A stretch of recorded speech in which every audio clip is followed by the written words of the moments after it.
Amazing. Thank you. Wow. So exciting. Do you notice what's missing tonight? Teleprompters. No teleprompters. We don't want teleprompters. That would be so much easier. We read a speech for 45 minutes. Everybody falls asleep, listening to the same old stuff, the same old lies. So much easier. So, you know, I have a little debate coming up on Wednesday. And I hear let's call them opponents. Can we call them opponents? We're allowed to do that, right? You know, New York was very nice to you people last night. You know that, right? Did they hand you that game? They handed. I said, I am going to have the friendliest audience. Sit down. I am going to have the friendliest audience afterwards. So I wasn't sure, was I happy or was I sad? But Jerry Jones is a great guy, and he deserves everything he gets, frankly. And you know, another great guy is Mark Cuban. Woo.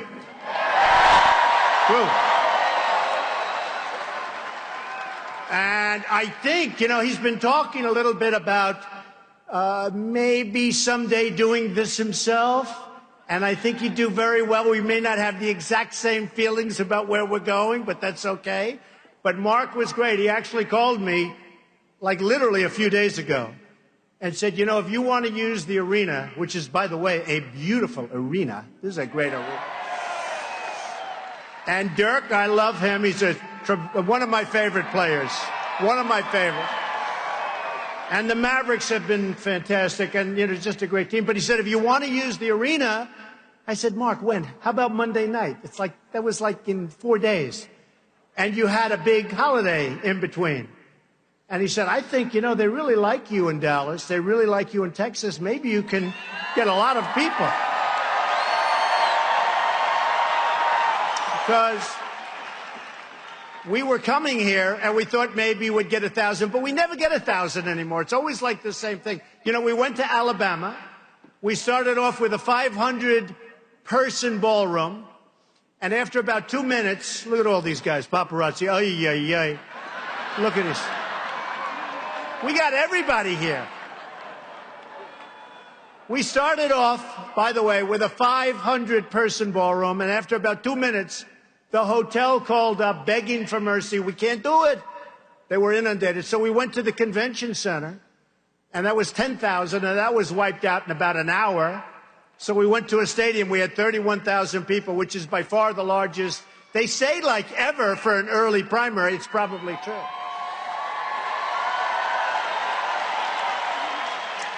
And this is sort of comparable. When I see these seats full up the top, can you people see me up there? I don't know. Man. I said to him, don't fill up the upper rings. It's not fair. But they're filled. You are great. Thank you all. I appreciate it. So I want to thank Mark, and I want to thank, where is Pastor Jeffress? He's around here someplace. What a good guy. Where is he? Well, come here. I love this guy. Come here.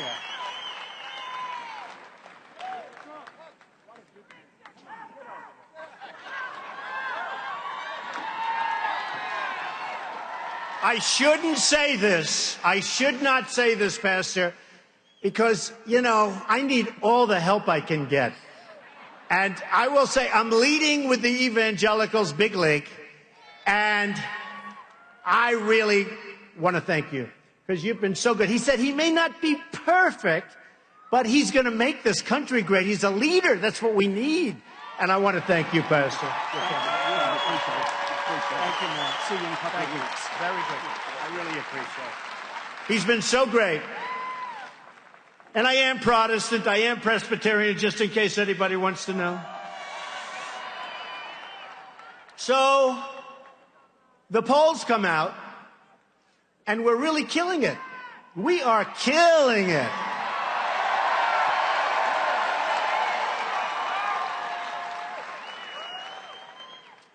They mentioned a little while ago, Scotty, about the silent majority. It's back, and it's not silent. I think we should call it, maybe we should call it the noisy, the aggressive, the wanting to win majority. That's what it is. We want to win. We're tired of being pushed around by incompetent people. We're just tired of what's happening. We're sick and tired of what's happening. And it's going to change. It's going to change. But before I get to that, because that's unpleasant, but it's going to be pleasant, because I finished a speech last week, and I have to say, we're going to have so many victories that at some point, they're just going to be coming out of your ears. Oh, I have to be careful what I say about coming out of somebody's ears. Have to be careful. Nose, ears, eyes, those are the only places I'm talking about. The only. But we're going to have so many victories, and they're going to be great victories. And we're going to have them all the time, because we have an amazing country. We have a country that is dying. They just want to have victory. We don't have wins anymore. We don't have it. So, the debate. I hear they're all going after me. Whatever. Whatever. No, I hear it. Everybody, you know, all these geniuses, the talking heads, and some are great. Actually, some have come around. You know, at the beginning, 3-4 months ago, well, he's just doing this for fun. He's doing this for his brand. I need this, like, for my brand. Okay? But he's doing it for his brand. One person, a real loser, said, he's a clown. He's a clown. Now they're saying, oh, how do we stop this guy? No more clown. I haven't heard the word clown in a while. Tell you, they don't use that word anymore. They don't use it. There's a group of pundits out there. I don't think they're smart. I think they pretend they're smart. You know, they wear the heavy glasses, and they look, and they look. I'm not talking about Perry, who happens to be a nice guy. Really. He is a nice guy. But he came after me hard, didn't he? Yeah. You know, I had dinner with him a couple of years ago. I thought he was terrific, and then he came after me very hard. And you know, I gave him a really good, I said, it's sort of easy. When somebody drops out of a race, I'm going to say good about everybody. Everybody. But I like that man, and frankly, he tried. But I'm talking about the guys that sit around the tables, and they talk about us. They talk about me. And they say, well, but most of them are now saying, we think he's going to win. You know, can you believe it? Now,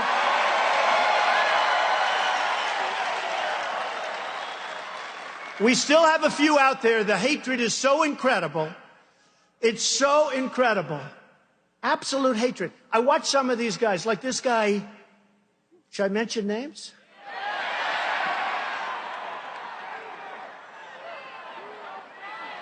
Okay, I will. The problem is, when I mention them, they can never, ever support me. That's the problem. And you know, look at all those live television feeds. It's always tough. Every time I speak, they put me on live television, so I have to make different speeches. These guys go around, they make the same speech hundreds and hundreds and hundreds of times. Nobody cares. It's true. It's true. It's true. You know, you got CNN Live, you got them all. And who need... No, they're 50% good. 50%.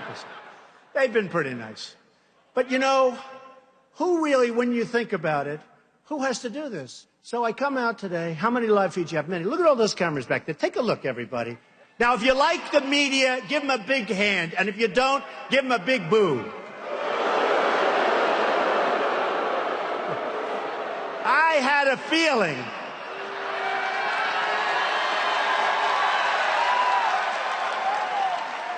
You know, the truth is, there's some really great people. I'm dealing usually in the world of financial. That's easier. It's like numbers. You're either good, I'm loving this not one, good. man. You know, I'm it's digging this. Much easier. But I found the press to be much more honorable in the financial media. But the political media, and I found some great ones. There are some great ones. But should I mention some? No, I'm not going to do that either. Because then you're going to leave some out.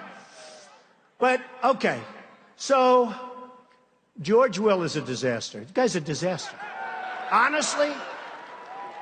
Another one, Karl Rove. No, he's terrible. He's terrible. He's terrible. He still thinks that Mitt Romney won. He's still going around saying, I think we won. This guy raised, think of this. He ought to be in Wall Street. He raises money pretty well. He raised last cycle, the last presidential election. He raised $434 million and didn't win one race. Can you believe that?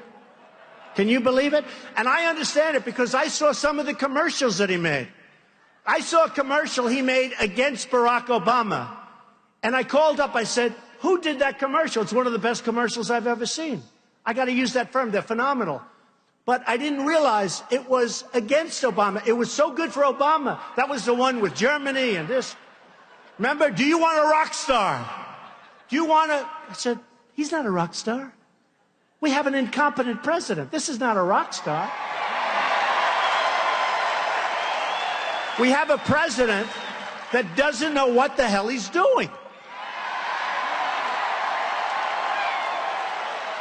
So Karl Rove, every night, you know, some of these guys like George Will and Karl Rove and a few others, but those I mentioned, they're like anybody in the real estate business, right? A couple of us.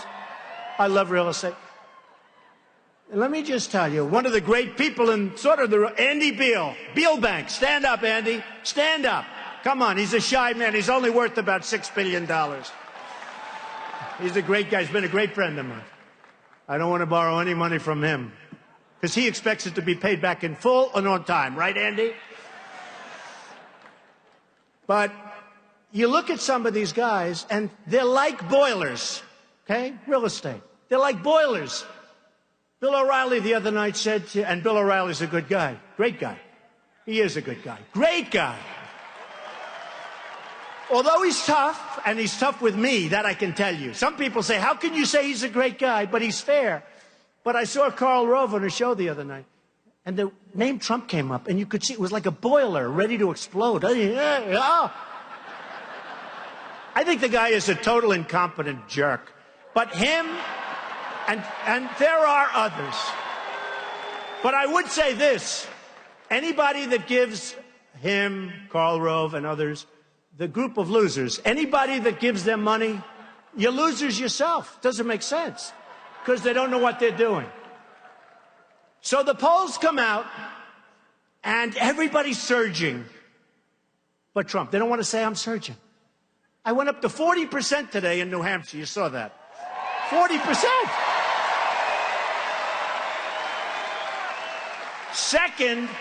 Second is, I think, 11 or 12, right? 11 or 12.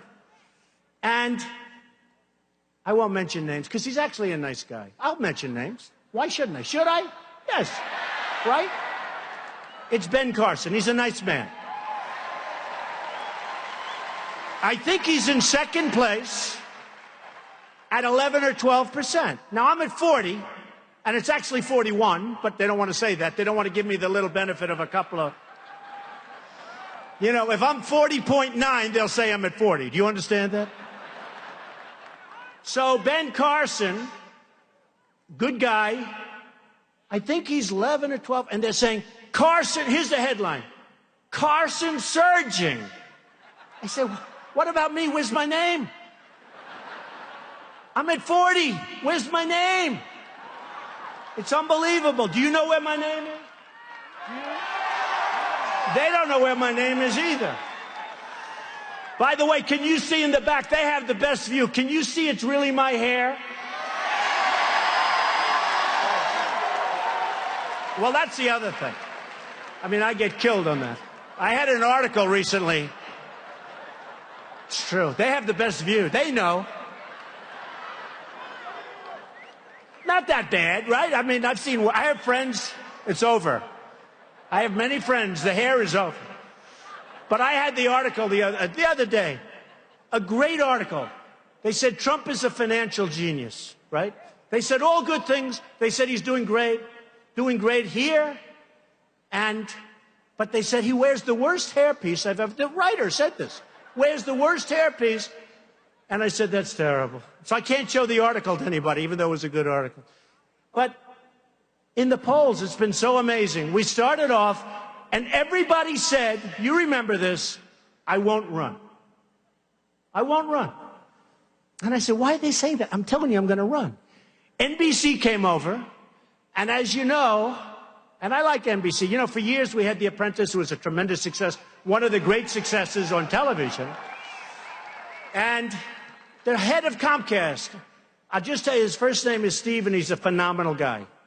Steve Burke, one of the great people, a great, great guy and a great manager.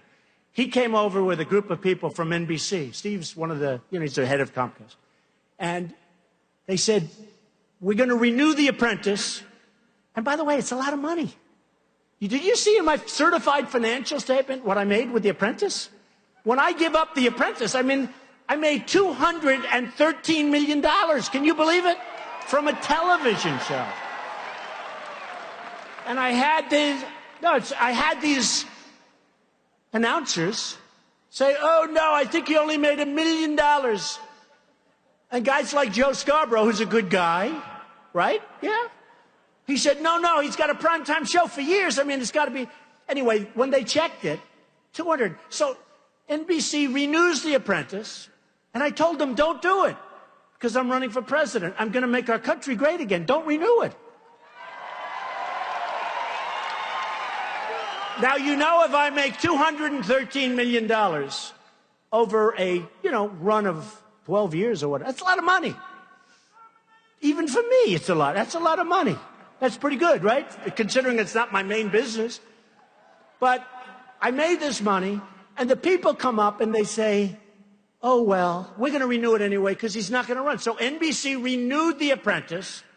They announced that they renewed it. They said that Donald Trump will do another season, and I told them not to do it. Then I told them that I'm not doing it again. And they went in the upfronts arena, and they were so angry at me. They were so angry. But you know what? I give up a lot when I do this. I give up a lot. I miss all of these deals. I love my business. I love what I'm doing. Andy can tell you that. Tom Benenson can tell you that. I love Club Corporation of America, by the way, in case you have never heard of Tom Benenson. But I lose a lot. Not only I don't do The Apprentice and get paid a fortune, it's also I lose opportunity, all these deals. I have a deal in China. I have deals all over the place that I could do. Boo, boo. But it's true. It's like picking up a check. It's like picking up a check. But I give up a lot. When a politician, all talk, no action, politician runs, what do they give up? They give up nothing. They run. You know what? They run, they lose, they win, they don't care. All they want to do is be reelected or run again if they fail, right? With me, it's a whole big deal. It's a whole big deal. And I'm self-funding my campaign. I'm not taking all of this blood money. Not doing it.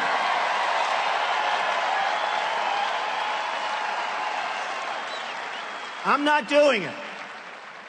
And I feel a little bit awkward and a little stupid. I have guys offering me millions and millions of dollars. When you're in number one place, then the bloodsuckers come out. The lobbyists, the special interests, the donors. Don, we love you. Guys I haven't heard from in 10 years. Don, we love you. 40% in New Hampshire, winning Iowa. We're killing in Iowa. Incredible people. New Hampshire, incredible people. South Carolina, incredible people, incredible numbers there too. We're winning in Florida. Think of it. You have Jeb Bush, governor of Florida. You have a sitting senator in Florida, Marco Rubio. And the poll comes out the other day, Trump is leading in Florida. Can you imagine? Big league. How about this? Have you ever heard of the great state of Texas?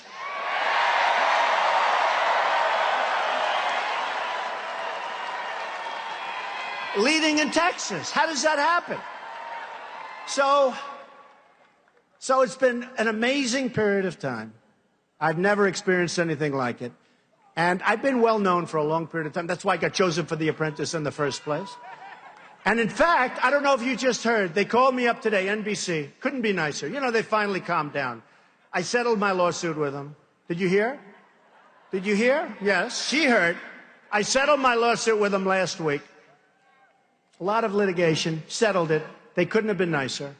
And they called me today and wanted everything, you know, they want me on their side. And I am on their side because I really like the guys at NBC. And they have announced, or will soon announce, you know. And you've been listening to